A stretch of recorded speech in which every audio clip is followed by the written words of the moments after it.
Olá, pessoal! Sejam bem-vindos a mais um vídeo. Se você é daqueles que adora um bom arrepio na espinha e fica fascinado com histórias que desafiam a nossa compreensão, então você veio ao lugar certo. Hoje, eu separei 5 relatos que parecem ter saído diretamente de um filme de terror, mas com um detalhe crucial. Eles são completamente reais. São histórias que vão te fazer questionar o que é possível e talvez te deixar com a luz acesa esta noite. Então, se aconchegue aí, pegue uma coberta para se sentir mais seguro e prepare-se, porque a nossa jornada pelo inexplicável começa agora. Vamos começar com a história da família Smurl. Em 1974, Jack e Janet Smurl se mudaram para uma casa duplex na Pensilvânia, buscando um lugar tranquilo para criar seus filhos. No início, tudo era perfeito. A casa era espaçosa, a vizinhança amigável. Mas aos poucos, coisas estranhas começaram a acontecer. Primeiro, foram apenas ferramentas que desapareciam e reapareciam em lugares aleatórios. Depois, manchas escuras surgiam inexplicavelmente nas paredes e no carpete. Eles tentavam encontrar uma explicação lógica, pensando que poderia ser um problema na fiação elétrica ou no encanamento. Mas a situação escalou rapidamente. Passos começaram a ser ouvidos no andar de cima quando não havia ninguém lá. Portas de armários se abriam e fechavam com violência. A família começou a sentir cheiros estranhos e a ouvir sussurros e vozes indecifráveis pelos cômodos. A temperatura da casa caía drasticamente sem motivo aparente, criando uma atmosfera gelada e opressiva. O que antes era um sonho de família estava se transformando em um pesadelo diário. Eles estavam vivendo com algo que não conseguiam ver, mas que sentiam a presença a todo momento. A tranquilidade daquele lar tinha sido completamente destruída. O ápice do terror veio quando as manifestações se tornaram físicas. Os membros da família relataram ter sido empurrados, arranhados e até mesmo sacudidos por uma força invisível. Janet conta que uma vez sentiu uma mão fria em seu pescoço enquanto estava sozinha em casa. O cachorro da família rosnava para cantos vazios e se recusava a entrar em certos quartos. Desesperados, eles buscaram ajuda. Contrataram investigadores paranormais, incluindo os famosos Ed e Lorraine Warren, que confirmaram a presença de múltiplas entidades na casa, uma delas descrita como particularmente hostil. A história da família Smurl virou notícia nacional, gerou livros e até um filme para a TV. Eles acabaram se mudando, mas as memórias daquela casa assombrada permaneceram com eles para sempre. Um lembrete sombrio de que o mal pode às vezes morar ao lado.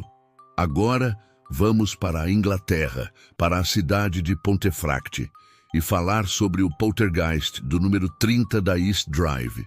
Em 1966, a família Pritchard, composta por John, Joe e seus 2 filhos, Philip e Diane, começou a vivenciar uma série de eventos bizarros em sua casa. Tudo começou com uma poeira branca e fina que caía do teto como uma neve inexplicável, apenas em certas áreas da casa. Logo depois, poças de água começaram a aparecer no chão da cozinha, mesmo sem nenhum vazamento aparente.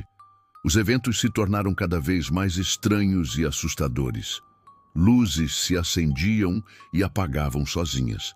Objetos eram arremessados pela casa e móveis pesados, como um armário de carvalho, eram virados de cabeça para baixo.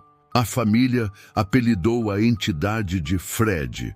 No começo, eles até tentaram lidar com a situação com um certo humor, mas Fred começou a mostrar um lado mais agressivo. A jovem Diane, de apenas 12 anos, parecia ser o foco principal da atividade. Ela foi arrastada escada acima pelos cabelos por uma força invisível e, em outra ocasião, quase foi estrangulada pelo fio de uma luminária. Fotos da época registram os hematomas em seu pescoço. A família viveu aterrorizada por anos, documentando tudo com a esperança de que alguém pudesse ajudá-los. A casa no número 30 da East Drive é considerada até hoje um dos locais mais assombrados do Reino Unido, e a história do Poltergeist de Pontefract serve como um aviso arrepiante. Nossa terceira história nos leva de volta aos Estados Unidos, para o caso de Doris Bitter, que inspirou o livro e o filme A Entidade. Nos anos 70, Doris, uma mãe solteira vivendo em Culver City, Califórnia, procurou ajuda de pesquisadores paranormais da UCLA. Ela alegava que sua casa era assombrada por múltiplas entidades e que ela estava sendo fisicamente atacada por uma delas. Sua história era tão perturbadora que, a princípio, muitos duvidaram de sua sanidade.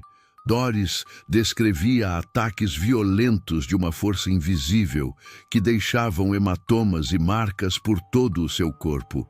Seus filhos também testemunhavam os fenômenos, objetos voando, luzes piscando e uma figura sombria que aparecia nos quartos. Os pesquisadores, liderados pelo Dr. Barry Taff, decidiram investigar. Embora céticos, eles presenciaram eventos que não conseguiam explicar. Em uma das sessões de investigação, orbes de luz estranhos apareceram e foram fotografados flutuando ao redor de Doris. Um dos investigadores viu uma névoa esverdeada se formar no canto do quarto e tomar a forma de um torso humano.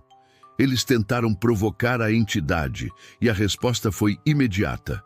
Armários se abriram, objetos caíram das prateleiras e uma sensação de pânico tomou conta do ambiente. Apesar de todas as investigações, a causa dos fenômenos nunca foi totalmente explicada.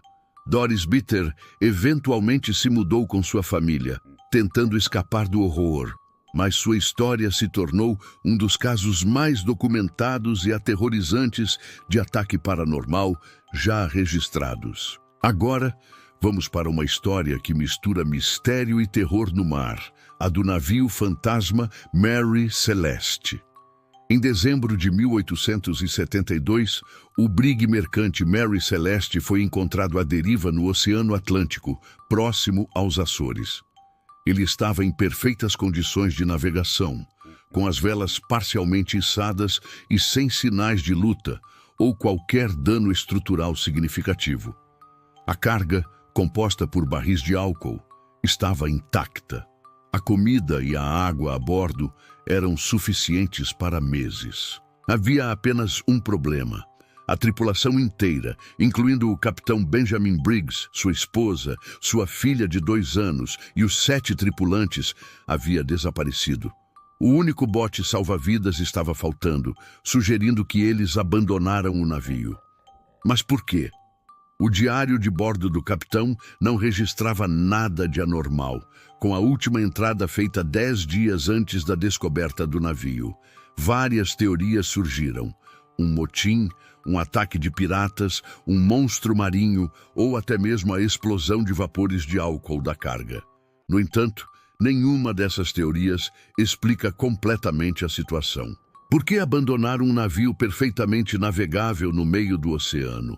O que poderia ter assustado tanto marinheiros experientes a ponto de fazê-los fugir em um pequeno bote, deixando para trás seus pertences e um navio seguro? O mistério do Mary Celeste perdura há mais de 150 anos. Um conto fantasmagórico do mar, que nos lembra dos segredos que as profundezas do oceano ainda guardam. Finalmente, nossa quinta história é a lenda japonesa da Mulher da Boca Cortada, ou Kuchisakeona. Embora seja uma lenda urbana, sua origem pode estar ligada a eventos reais e o pânico que ela causou no Japão nos anos 70 foi muito concreto. A história conta sobre uma mulher desfigurada que usa uma máscara cirúrgica e perambula pelas ruas à noite. Ela aborda suas vítimas, geralmente crianças ou estudantes voltando para casa, e pergunta: "Eu sou bonita?" Se a pessoa responde não, ela a ataca. Se a pessoa responde sim, ela tira a máscara, revelando uma boca cortada de orelha a orelha em um sorriso grotesco, e pergunta novamente: "E agora?" Não importa a resposta, o resultado é terrível. Em 1979, o pânico em torno dessa lenda foi tão intenso no Japão que escolas instruíram as crianças a voltarem para casa em grupos e patrulhas policiais foram aumentadas. Relatos de avistamentos da Kuchisake Onna se espalharam por todo o país, causando um medo genuíno na população. Embora provavelmente seja um conto folclórico, a história toca em medos profundos sobre a segurança e o perigo que pode se esconder por trás de uma aparência normal. A forma como essa lenda urbana se tornou um fenômeno de histeria em massa mostra o poder que uma boa história de terror tem sobre a nossa psique. E aí estão elas, 5 histórias reais que borram a linha entre o nosso mundo e o desconhecido. Da casa assombrada da família Smurl ao mistério insolúvel do Mary Celeste, esses relatos nos mostram que, às vezes, a realidade pode ser muito mais assustadora do que qualquer ficção. O que você acha? Qual dessas histórias te deu mais arrepios? Você acredita que existam explicações lógicas ou estamos diante de evidências de algo sobrenatural? Deixe sua opinião aqui nos comentários. Eu adoraria saber o que vocês pensam. Muito obrigado por me acompanharem nesta jornada arrepiante. Se você gostou do vídeo e quer mais conteúdo como este, não se esqueça de deixar o seu like, que ajuda muito o canal a crescer. E claro, se ainda não for inscrito, clique no botão de inscrição e ative o sininho para não perder nenhuma novidade. A gente se vê no próximo vídeo. Até lá, durmam bem, se conseguirem. Tchau!